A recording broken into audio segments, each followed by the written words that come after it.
aku, supaya di tempat di mana aku berada, kamu pun berada. Siapa yang memberikan janji itu?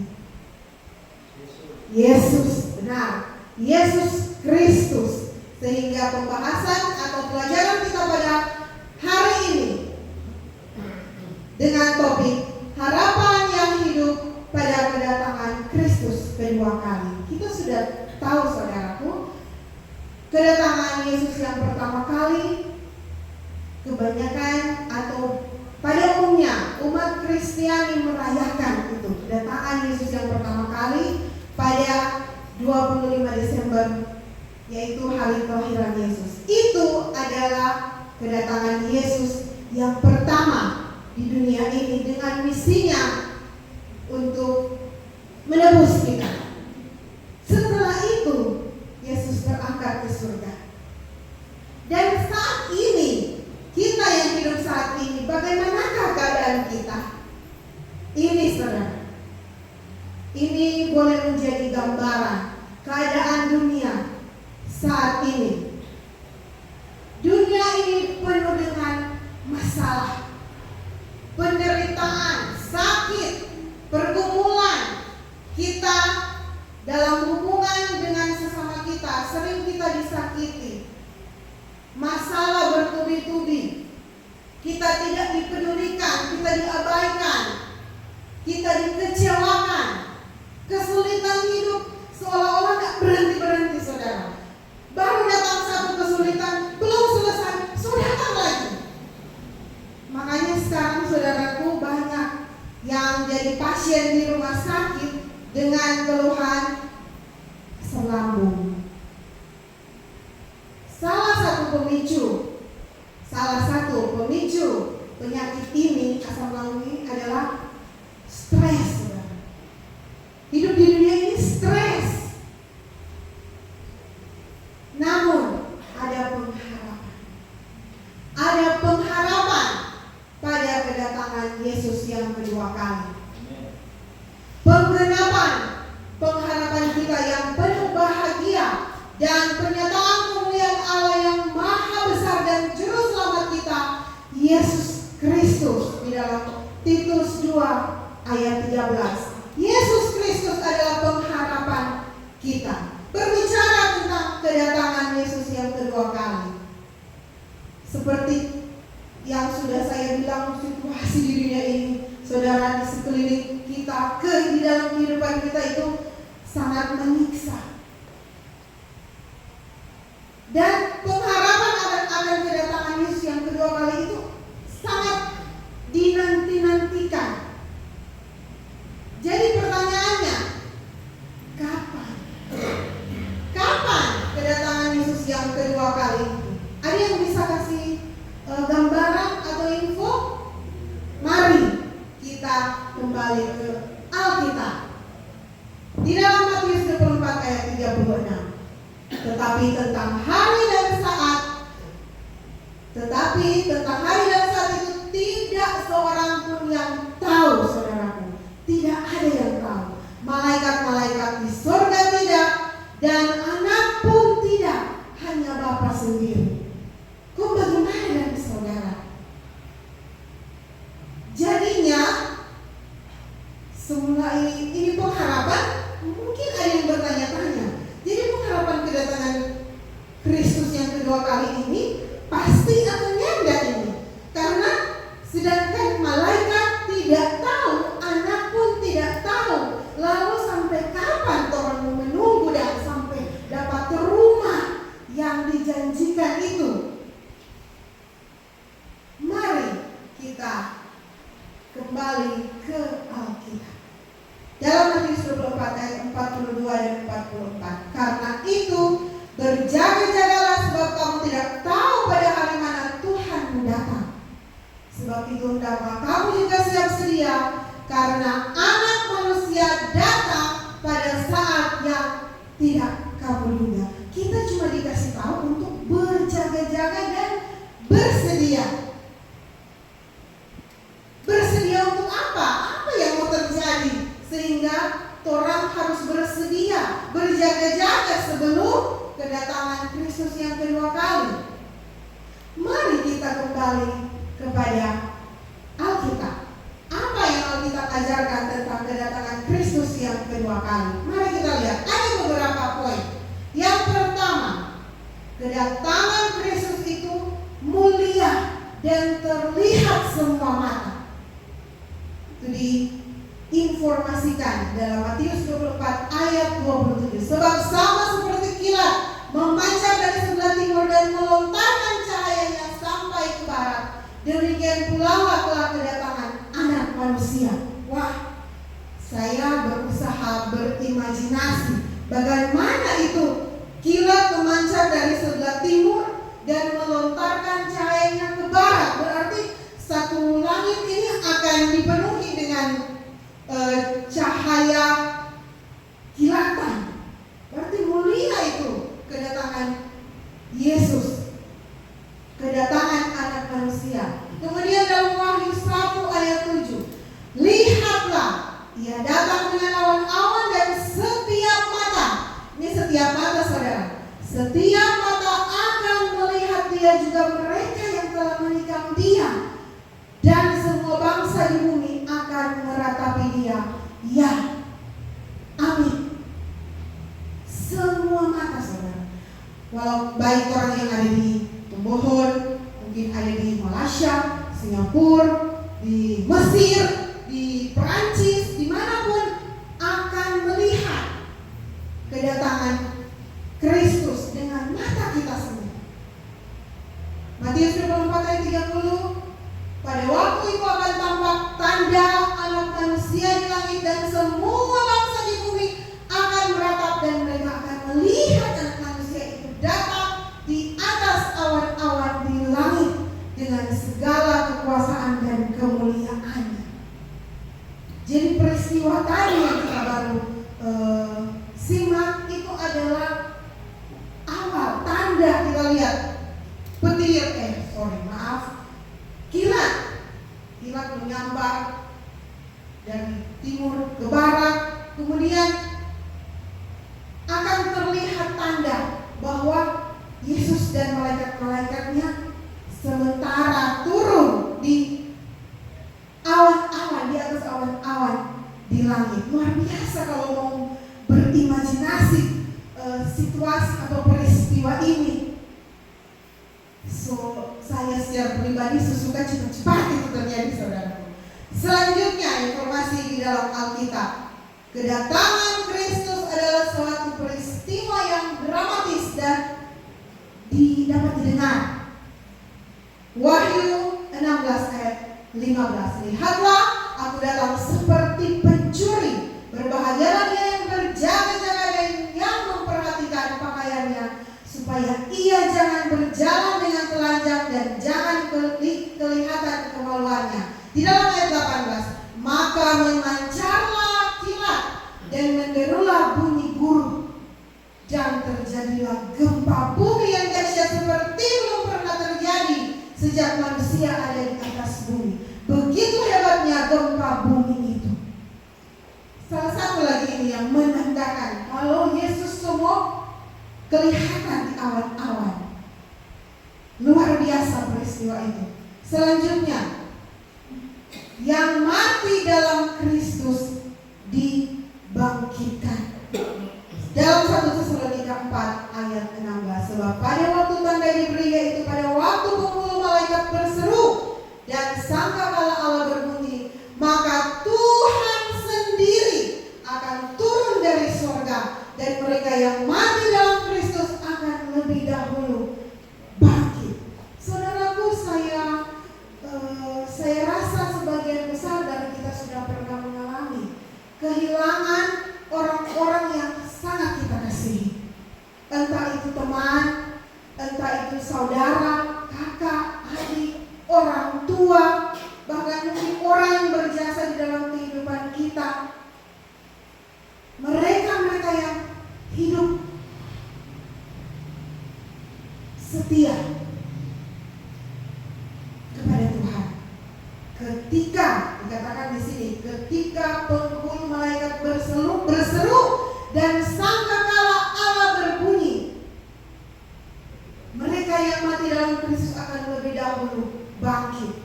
Saudaraku, bisa dibayangkan peristiwa itu. Kubur-kubur akan terbelah dan mereka yang telah mati di dalam Kristus bangkit. Saudaraku, harapan saya boleh, kalaupun saya waktu itu masih hidup, waktu peristiwa kedatangan Yesus yang kedua kali itu saya masih hidup, saya sangat rindu peristiwa itu terjadi dan saya bertemu dengan kakak saya, mama saya yang sudah mendahului, opa saya, dan itu pun saya percaya menjadi pengharapan kita semua. Mari kita melihat informasi dalam Alkitab sekali lagi berkenaan dengan pelajaran kita. 1 Tesalonika 4 ayat 17. Sesudah itu, masih ada sambungan dari tadi saudara.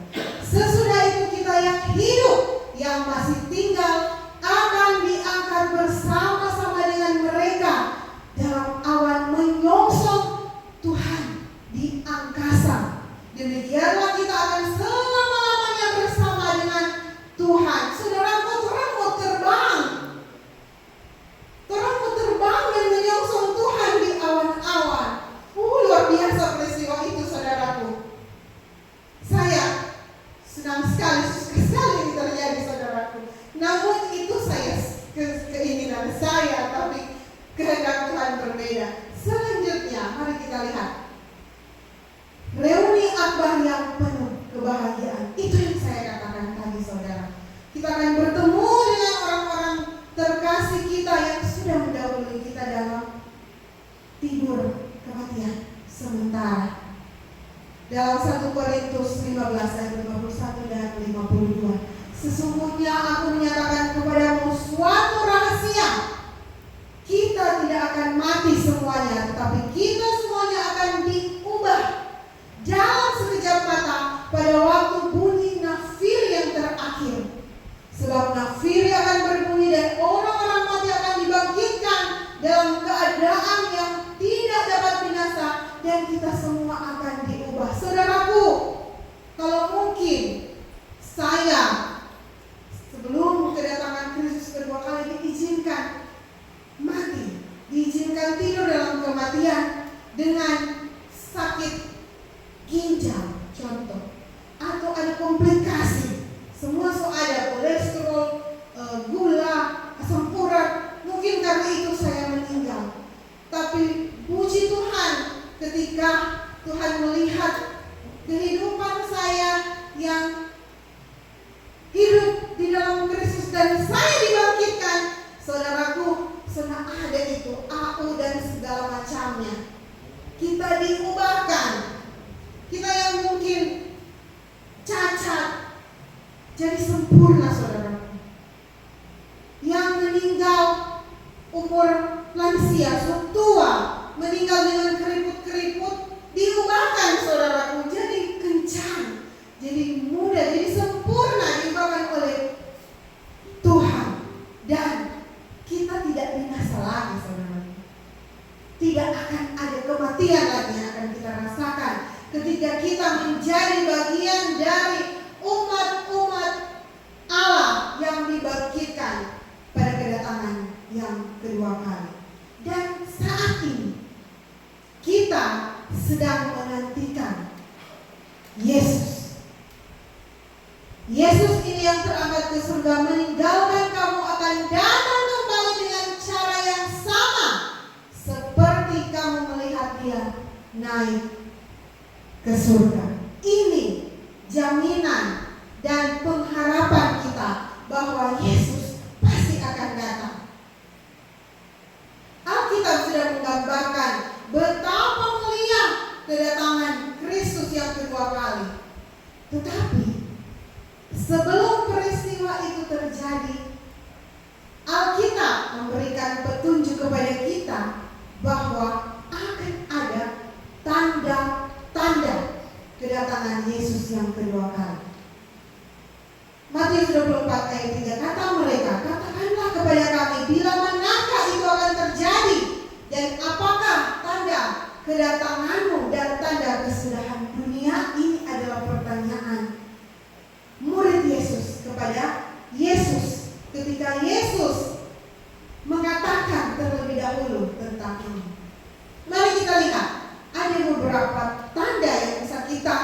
ambil dari informasi dari Alkitab. Yang pertama, tanda pengejek. 2 Petrus 3 ayat 3 dan 4. Yang terutama harus kamu ketahui ialah bahwa pada hari-hari zaman akhir akan tampil pengejek-pengejek dengan ejekannya, yaitu orang-orang yang hidup menuruti hawa nafsunya. Kata mereka, di manakah janji tentang kedatangannya itu? Sebab sejak bapak-bapak leluhur kita meninggal, segala sesuatu tetap seperti semula pada waktu dunia diciptakan. Ada saudara. Bahkan mungkin kita sendiri yang bertanya, sudah dulu ini kedatangan Kristus yang kedua kali sudah dikumandangkan di dalam ibadah-ibadah KKR. Sebilang, itu sudah dari kapan? Dari bertahun-tahun, tapi masih ada masih ada mungkin nenek-nenek ada. Sudah dikumandangkan. Tapi dari pelajaran ini, mari saudara jangan ragu, jangan meragukan itu kedatangan Kristus. Pasti itu. Walaupun akan ada ini pengejek-pengejek yang membuat kita ragu. Sehingga di sini dikatakan diamarkan. Puji Tuhan. Tuhan punya kasih yang luar biasa. Tuhan sudah peringatkan terlebih dahulu. Kemudian selanjutnya, tanda selanjutnya Mesias palsu dan Nabi palsu. Akan ada itu saudara.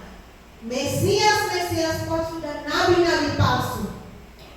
Beberapa tahun yang lalu, mungkin saya masih SMA atau SMP, pernah viral katanya Yesus ada di menampakkan diri di patung mana gitu, patung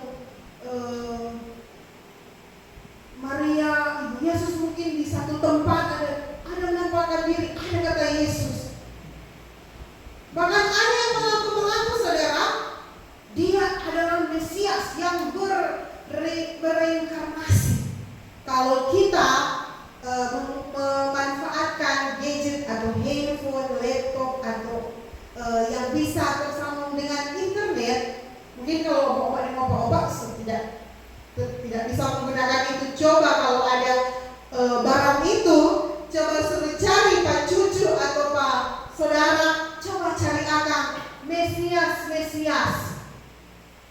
yang mengaku Mesias. Internet cari coba yang mengaku sebagai Mesias, cari di kata kuncinya, tulis itu, akan ditampilkan. Karena saya sudah pernah mencari, ada dari Jepang, ada dari Afrika, ada dari Venezuela, menyatakan diri bahwa dia itu Mesias yang hidup kembali di dalam dirinya di zaman waktu itu atau zaman sekarang. Berbahaya saudara, sebagaimana yang dinyatakan dalam Matius 24 ayat 24 dan ayat 26. Diamarkan, janganlah kamu percaya. Karena seperti tadi dibilang bahwa kedatangan Kristus, semua mata melihat, semua telinga mendengar. Selanjutnya, peperangan. Dalam Matius 24 ayat 7, sebab bangsa akan bangkit melawan bangsa dan kerajaan melawan kerajaan.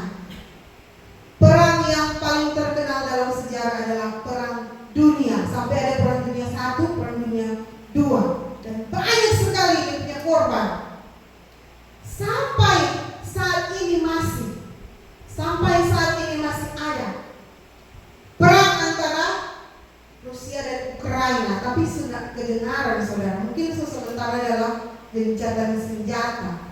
Kemudian perang di antara Israel dan Hamas, Palestina, masih sampai sekarang saudara. Cuma mungkin sudah beritanya sudah mereda, tapi kalau beberapa waktu yang lalu viral, semua dunia, semua di pelosok dunia manapun tahu tentang peristiwa ini. Dan ini sudah diamarkan di Alkitab. Dan Alkitab ini seperti pelajaran kemarin itu sudah ditulis dari beribu tahun yang lalu. Mari kita lihat tanda selanjutnya. Kelaparan dan gempa bumi.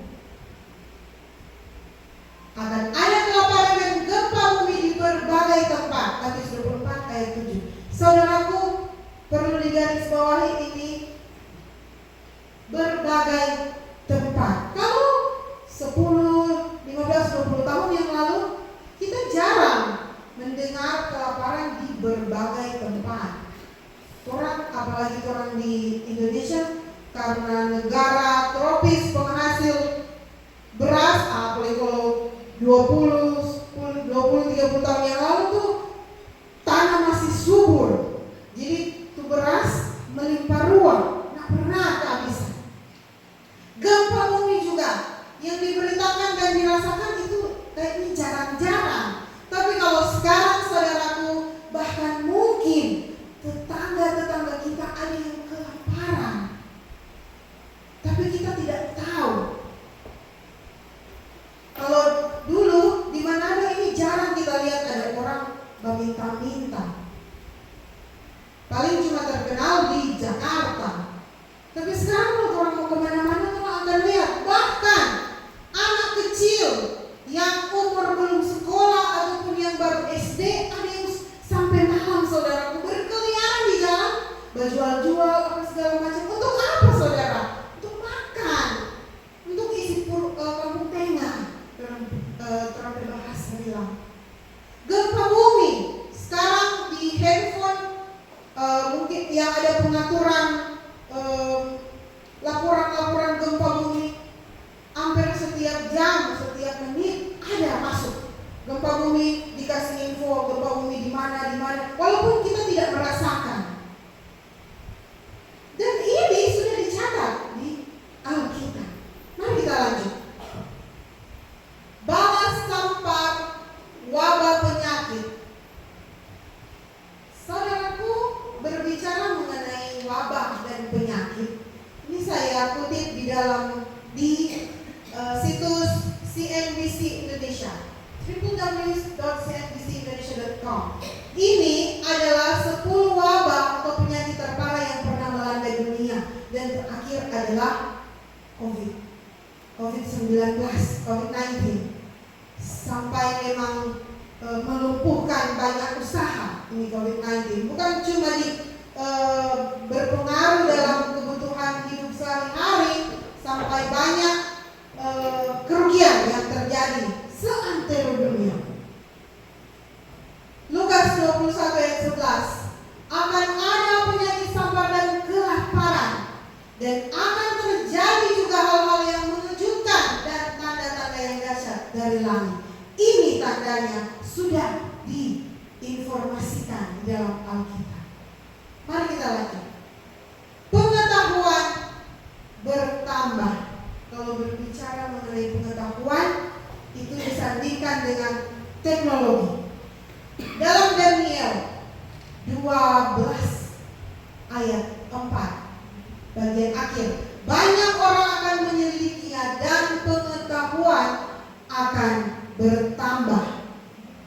Yang orang pegang hampir setiap menit, handphone, smartphone, itu merupakan salah satu hasil dari teknologi, pengetahuan yang bertambah-tambah. Bahkan tahun ini beli handphone, tahun depan itu handphone yang orang beli itu tahun lalu ketinggalan saudara.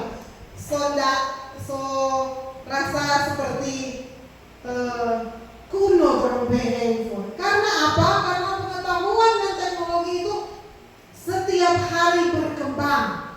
Ada saja teknologi yang baru.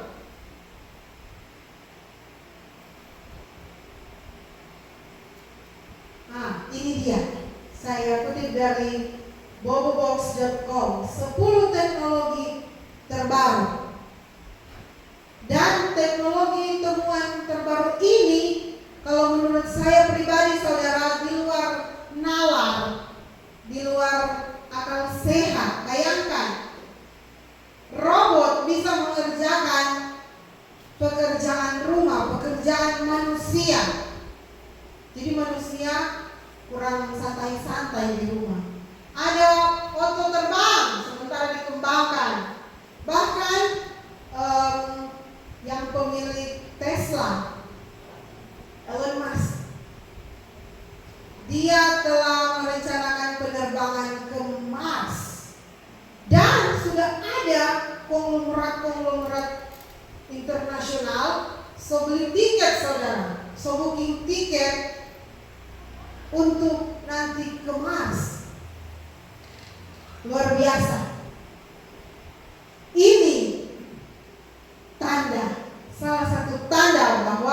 Kedatangan Kristus yang kedua kali itu sudah dekat. Selanjutnya, kemerosotan moral. Kalau kemerosotan moral ini saudara, saya sebagai tenaga pendidik melihat secara langsung kemerosotan moral ini melalui anak-anak didik pada zaman ini. Sudah dinyatakan di dalam 2 Timotius 3 ayat 1 sampai 5. Panjang sekali saudara, dan saya geli saudara, saya yang takut sendiri dengan pemaparan Alkitab tentang keadaan manusia pada dunia sekarang ini. Manusia mencintai diri sendiri dan menjadi hamba uang. Mereka membuang, menyombongkan diri, menjadi pemfitnah, berontak terhadap orang tua, tidak tahu berterima kasih, tidak mempedulikan agama, tidak tahu mengasihi, tidak mau berdamai, suka menjelekan orang, tidak dapat mengekang diri, garang, tidak suka yang baik, suka menghina, tidak berpikir panjang, berlagak tahu, lebih menuruti hawa nafsu daripada menuruti Allah.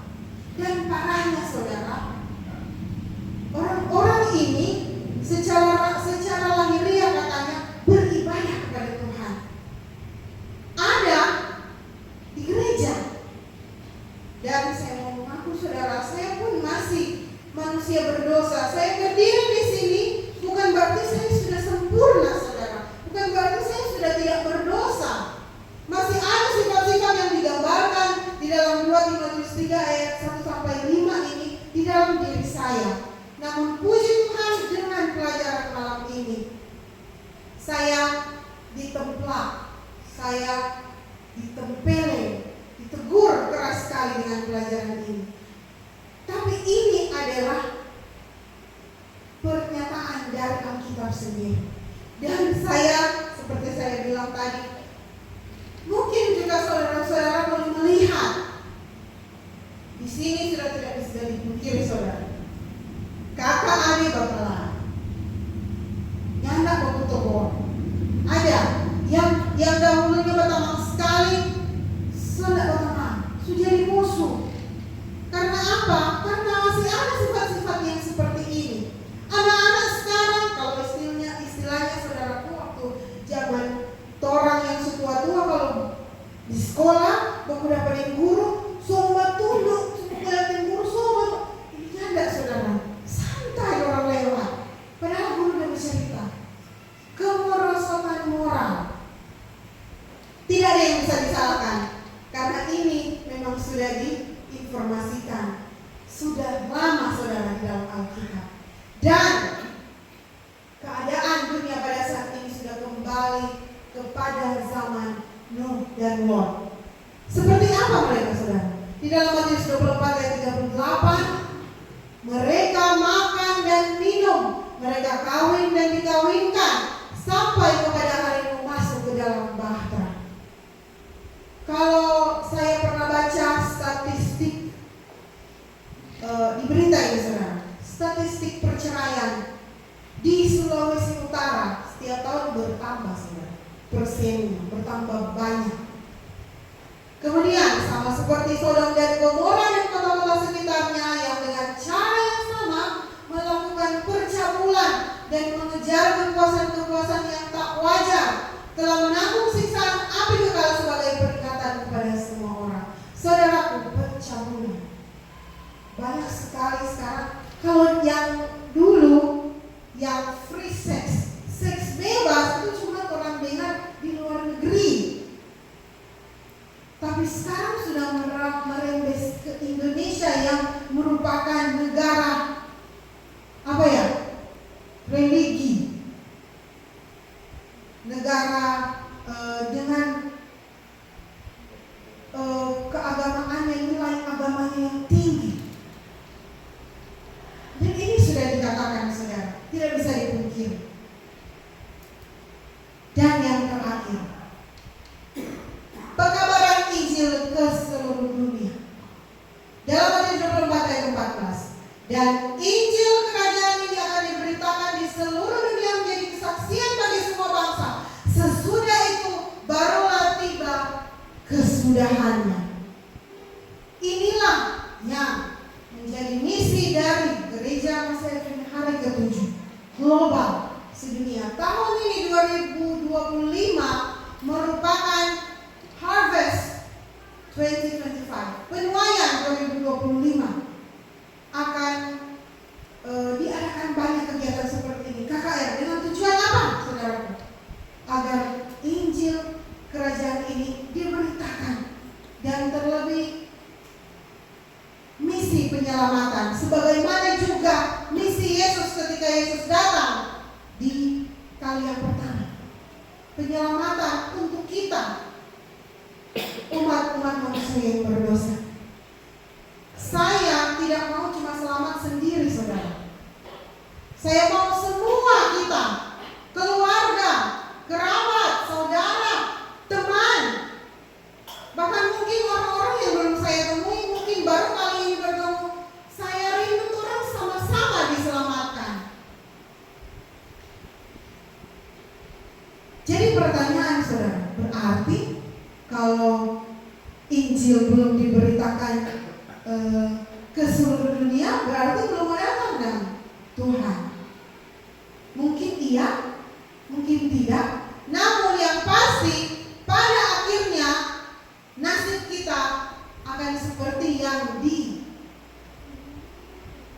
dalam 2 Petrus 3 ayat 10 dan 11. Pada hari itu langit akan lenyap dengan gemuruh yang dahsyat, dan unsur-unsur dunia akan hangus dalam nyala api, dan bumi dan segala yang ada di atasnya akan hilang lenyap. Segala sesuatu akan hancur. Ini akhir dari segalanya, saudara. Dan kita sudah diperingatkan. Kita sudah bicara tadi tanda-tanda keadaan ketika Tuhan Yesus datang, Kristus datang yang kedua kali. Luar biasa. Dan puji Tuhan, Alkitab memberikan informasi yang akurat dan relevan sampai pada saat ini tentang tanda-tanda kedatangan Yesus, dan menjadi kepastian di dalam 2 Petrus 3 ayat 9. Tuhan tidak lalai menepati janjinya, sekalipun ada orang yang menganggapnya sebagai kelalaian, tetapi ia sabar terhadap kamu, karena ia menghendaki supaya jangan ada yang binasa, melainkan supaya semua orang berbalik dan bertobat. Sebab sedikit, bahkan sangat sedikit waktu lagi, dan ia yang akan datang sudah akan datang tanpa menangguhkan kedatangannya. Dalam Ibrani 10 ayat 37. Jadi saudaraku, bila Yesus belum datang, artinya Yesus masih sabar menunggu supaya kita bertobat dan berbalik, saudaraku. Masih ada kesempatan. Masih ada kesempatan untuk saya dan saudara untuk hidup sesuai dengan apa yang diperintahkan Tuhan di dalam Alkitab, dan menjadi harapan kita. Kedatangan Kristus yang kedua kali itu membawa kita kepada rumah yang, kalau rumah tadi, saudara, rumah yang Yesus sediakan masih jauh lebih indah dari rumah yang tadi ditampilkan, saudara. Bahkan kata-kata manusia, pikiran manusia tidak mampu mengungkapkan betapa indahnya surga itu, betapa indahnya tempat yang Tuhan sediakan untuk kita. Sekali lagi ditekankan di dalam Wahyu 22 ayat 12. Sesungguhnya aku datang segera, dan aku membawa upahku untuk membalaskan kepada setiap orang menurut perbuatannya. Saudara, kita manusia lemah. Kita tidak bisa hidup sesuai standar yang Tuhan berikan kalau kita berusaha dengan kita punya usaha. Kita perlu kuasa Roh Kudus, perlu Tuhan. Mari saudara undang Tuhan setiap hari dalam hati kita untuk orang mau